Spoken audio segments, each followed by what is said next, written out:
कुछ जगह सिर्फ देखी जाती है, कुछ जगह सिर्फ फील की जाती है और कुछ जगह आपको तोड़ के फिर से जोड़ देती है। बरहमपुर से निकले थे हम एक इलेक्ट्रिक कार में एक सपने के साथ, और आज वो सपना पूरा हो रहा है। मैसूर पैलेस के सामने खड़े हैं और शाम को आदियोगी के चेहरे पर जब लेजर की रोशनी पड़ेगी, वो एक पल जिंदगी भर याद रहेगा। ये है हमारी ईवी रोड ट्रिप का पार्ट 3 और ये पार्ट सबसे खास है। मौसी के घर से निकले, बैंगलोर की बिजी स्ट्रीट्स क्रॉस की और जैसे ही शहर पीछे छूट गया, हमारी नेक्सन ईवी फिर से अपनी राफ्ट में आ गई। खुला हाईवे, ठंडा मौसम, क्लियर स्काई और डेस्टिनेशन था मैसूर।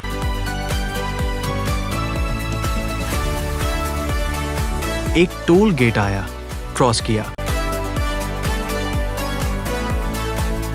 हाईवे के दोनों तरफ रेस्टोरेंट्स की काटार थी, ढाबास, चेन्स, लोकल स्पॉट्स, जो भी चाहिए मिल सकता था।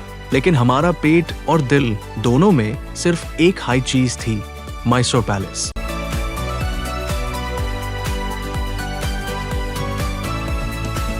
और फिर दूर से एक सिलुएट नजर आई, मैसूर पैलेस। दोस्तों, वो पहली नजर, जब आप पहली बार किसी लेजेंडरी जगह को अपनी आंखों से देखते हो। कोई फोटो नहीं, कोई स्क्रीन नहीं, सीधा अपनी आंखों से वो फीलिंग डिस्क्राइब करना पॉसिबल नहीं है। गाड़ी पार्किंग लॉट में पार्क की, डोर्स बंद किए और हम चल पड़े मैसूर पैलेस की तरफ। पैलेस का मेन गेट क्रॉस किया। स्काई बिल्कुल साफ था, थोड़ी ह्यूमिडिटी थी, लेकिन उस हैज में भी पैलेस की ग्रैंडियर और भी ज्यादा मैजिकल लग रही थी, जैसे कोई पुरानी पेंटिंग लाइफ में आ गई हो। दोस्तों, मैसूर पैलेस ये सिर्फ एक बिल्डिंग नहीं है, ये 14th सेंचुरी से खड़ा हुआ एक जिंदा इतिहास है, वाडियार डायनेस्टी का घर। और आज हम उस घर के मेहमान हैं। जैसे ही अंदर कदम रखा, पहली चीज जो आंखों ने पकड़ी वो थी वो सीलिंग। दोस्तों, वो सीलिंग देख के लगता है किसी ने हाथ से एक एक टाइल, एक एक पैटर्न ड्रॉ किया हो। ब्लूइश और ग्रे शेड्स के बीच में जो कॉन्ट्रास्ट था, और कॉन्ट्रास्टिंग पिलर्स जो नीचे से ऊपर तक एकदम परफेक्टली अलाइन था। ये कोई इंजीनियरिंग नहीं था, ये आर्ट था, प्योर रॉयल आर्ट। और स्टेप्स पार बने वो लाइंस एकदम लाइफलाइक, जैसे अभी बोल पड़ेंगे। वाडियार डायनेस्टी का सिंबल, पावर, प्राइड और प्रोटेक्शन। हर स्टेप पर एक नई डिटेल, और आंखें कहाँ रखे समझ नहीं आ रहा था। और फिर वो चेयर जहां राजा और रानी बैठे थे। दोस्तों, उस चेयर के सामने खड़े होकर एक अजीब सी फीलिंग आई, रेवरेंस, रिस्पेक्ट, अस एरा का, उस पावर का, उस ग्रेस का।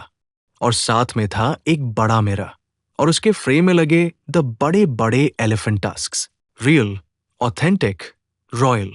ये मिरर सिर्फ चेहरा दिखाने के लिए नहीं था, ये एक एरा का सिंबल था, जब रॉयल्टी का मतलब था magnificence in every single detail. और वहां था एक स्टैचू, जिस इंसान ने ये सब पॉसिबल किया, Krishnaraja Wadiyar 4, the man, the king, the visionary.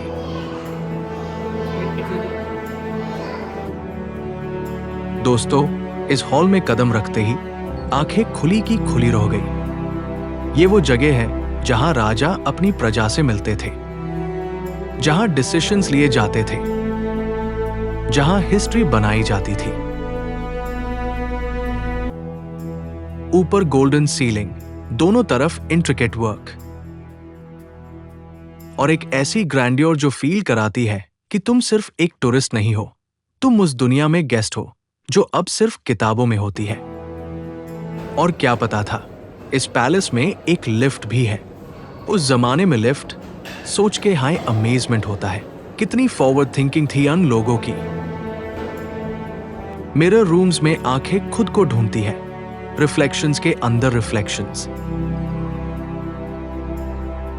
और वुडन सीलिंग, दोस्तों, वो वुड का काम देख के समझ आता है कि क्राफ्ट्समैनशिप का कोई सब्स्टिट्यूट नहीं होता। हर रूम अलग, हर रूम एक नई कहानी। एक रूम में राखी थी, वो चीज़ें जो दुनिया भर से राजा को गिफ्ट्स में आई थी। दोस्तों, जब आप एक किंग होते हैं तो गिफ्ट्स भी रॉयल होते हैं। और सिल्वर कलेक्शन, प्योर सिल्वर के आइटम्स जो डेली यूज में आते द रॉयल फैमिली के। आज हम स्टेनलेस स्टील यूज करते हैं, वो लोग सिल्वर यूज करते थे। एक अलग हाई लेवल था यार। और वहां थे वो मिसाइल टॉप्स, वेपन्स जो उस जमाने में उसे होते थे। देख के रियलाइज हुआ कि ये लोग सिर्फ आर्टिस्ट्स नहीं थे, ये वॉरियर्स भी थे।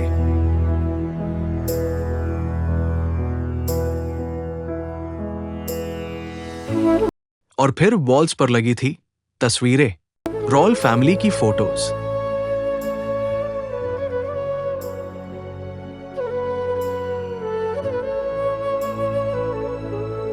और ये वहां थी द क्वीन। जब आप किसी पुरानी फोटो में किसी की आंखें देखते हैं, वो आंखें आपको कुछ कहती है। वो कहती है, हम भी थे, हम भी जीते थे, हम भी सपने देखते थे, हम भी इस पैलेस में चले थे, इन्हें सीढ़ियों पर। ये फोटोज सिर्फ डेकोरेशन नहीं है, ये एक फैमिली की जिंदगी है, प्रिजर्व्ड फॉरएवर। पैलेस के अंदर से बाहर आए, और बाहर भी खूबी कम नहीं थी। वॉशरूम फैसिलिटीज अवेलेबल थी, लेडीज और जेंट्स दोनों के लिए। कुछ स्टोर्स भी थे जहां खाना और चीजें मिलती थी।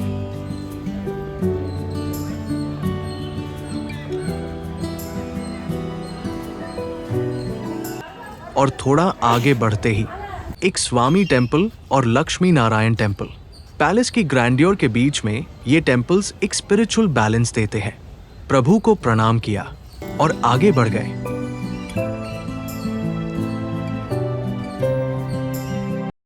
कोई वर्ड नहीं है, कोई कैप्शन नहीं है, कोई फिल्टर नहीं चाहिए। ये व्यू अपने आप में परफेक्ट था।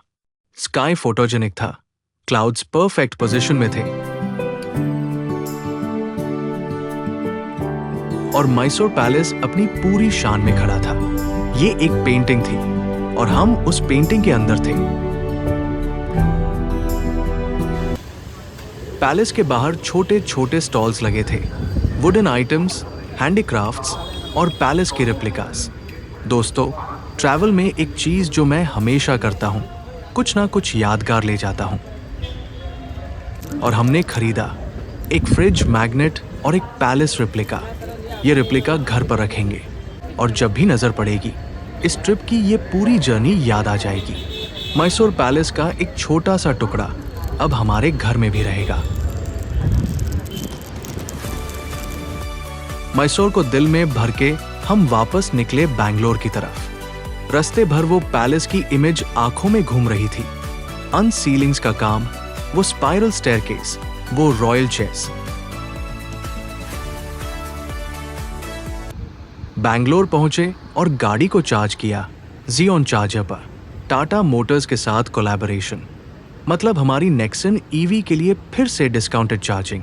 गाड़ी चार्ज पर लगाई और हम रेडी हुए अपने अगले डेस्टिनेशन के लिए। बैंगलोर से निकले और आसमां ने अपना मूड बदला। क्लाउड्स आ गए, थोड़ी सी बारिश शुरू हो गई, और ऑनेस्टली ये वेदर आदियोगी के सफर के लिए बिल्कुल सही था। जैसे नेचर खुद बोल रहा हो, ये जर्नी खास होगी।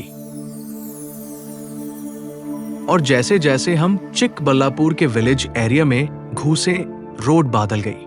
अब स्ट्रेट हाईवे नहीं था, अब द कर्वी रोड्स, एक के बाद एक घूमती मुड़ती सदा के। दोनों तरफ हरियाली, और दूर पहाड़ों पर एक अजीब मंजर था। कुछ पहाड़ों पर हम देख सकते थे कि उन्हें काट दिया गया था। एक तरफ नेचर की सुंदरता और दूसरी तरफ उसकी कीमत। ये देख के दिल में एक मिक्स इमोशन आया, अद्भुत भी और थोड़ा दर्द भी।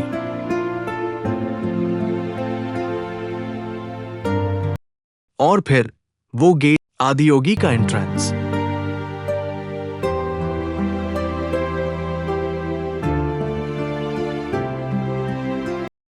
और गेट के अंदर से डोर पर एक सिलुएट दिख रही थी, 112 फीट ऊंची, साक्षात मैजेस्टिक, आदियोगी। वीकेंड था तो भीड़ ज्यादा थी, कार्स पार्क हो रही थी,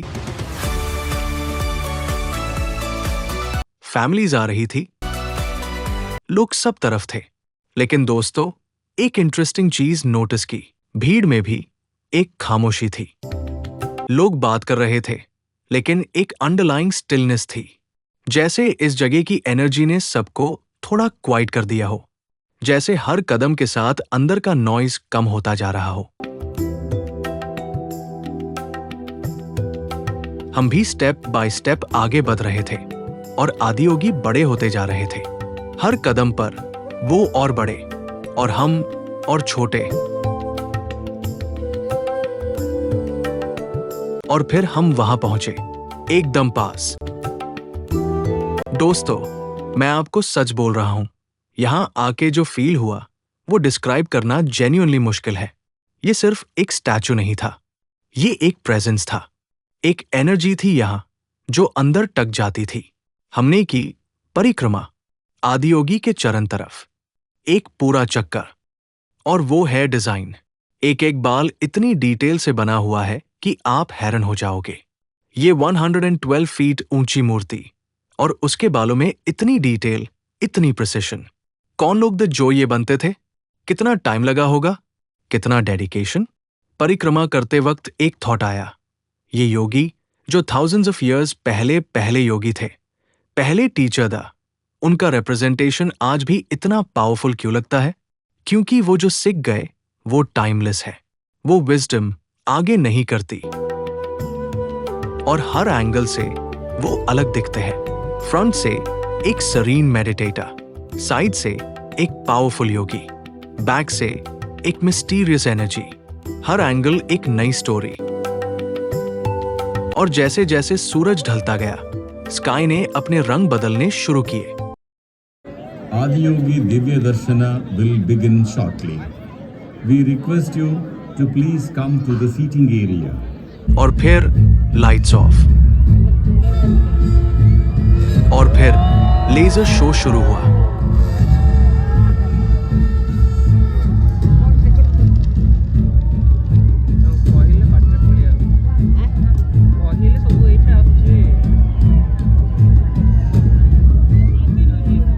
Thousand years ago, a being appeared in the upper regions of Himalayas. No one knew who he was, where he came from.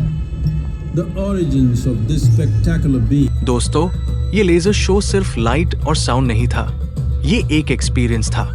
Beams of light Adiyogi के फेस पर पड़ रही थी। उनके फीचर्स और भी ड्रामेटिक हो गए। कलर्स चेंज हो रहे थे, ब्लू, ग्रीन, गोल्ड, रेड, और क्राउड में एक कलेक्टिव साइलेंस थी जो कभी कभी एक कलेक्टिव वाव में कन्वर्ट होती थी।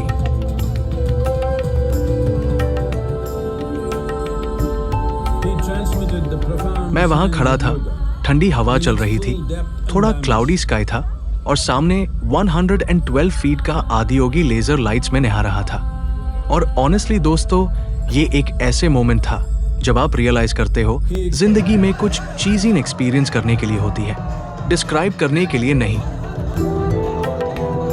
और ये डेफिनेटली उन्हीं में से एक था। शो खत्म हुआ और एक साथ 1000 लोगों ने अपनी गाड़ियां धुंधनी शुरू कर दी। जो स्पिरिचुअल काम था वो एक सेकंड में क्राउड मैनेजमेंट चैलेंज बन गया। पार्किंग लॉट में ट्रैफिक, गाड़ियां धुंधना, लोगों का रश। लेकिन दोस्तों, ये भी एक मेमोरी थी, क्योंकि इन सब के बीच में भी एक स्माइल थी, एक सैटिस्फैक्शन था। हम आदियोगी देख के आ रहे थे और कोई ट्रैफिक ये फीलिंग नहीं छीन सकता था। और हम चल पड़े घर की तरफ, बैंगलोर की तरफ। और जैसे रात होती गई, आंखों में दिन की सारी मेमोरीज रीप्ले होती रही। मैसूर पैलेस का वो सीलिंग, आदियोगी का वो फेस, लेजर शो की वो बीम्स। कुछ ट्रिप्स साइट सीइंग होते हैं, कुछ ट्रिप्स ट्रांसफॉर्मेशन होते हैं। ये ट्रिप दोनों था। तो दोस्तों, ये था हमारी Berhampur to Mysore EV road trip का पार्ट 3। मैसूर पैलेस की वो रॉयल ग्रैंडियर, आदियोगी की वो डिवाइन प्रेजेंस, लेजर शो का वो अनफॉरगेटेबल मोमेंट, सब कुछ इस एक वीडियो में। लेकिन दोस्तों, पार्ट 4 में कुछ ऐसा होगा जो हमने एक्सपेक्ट नहीं किया था। वापसी का सफर मैसूर से बरहमपुर, और बीच रास्ते में हमारी नेक्सन ईवी चार्ज नहीं हो। क्या हुआ, क्यों नहीं हुआ चार्ज, और हम कैसे पहुंचे घर, वो सब पार्ट 4 में। तब तक लाइक करो ये वीडियो, सब्सक्राइब करो चैनल को, बेल आइकन दबाओ ताकि पार्ट 4 का नोटिफिकेशन सबसे पहले आपको मिले, और कमेंट करो नीचे आदियोगी। मिलते हैं पार्ट 4 में। तब तक कीप ट्रैवलिंग, कीप एक्सप्लोरिंग।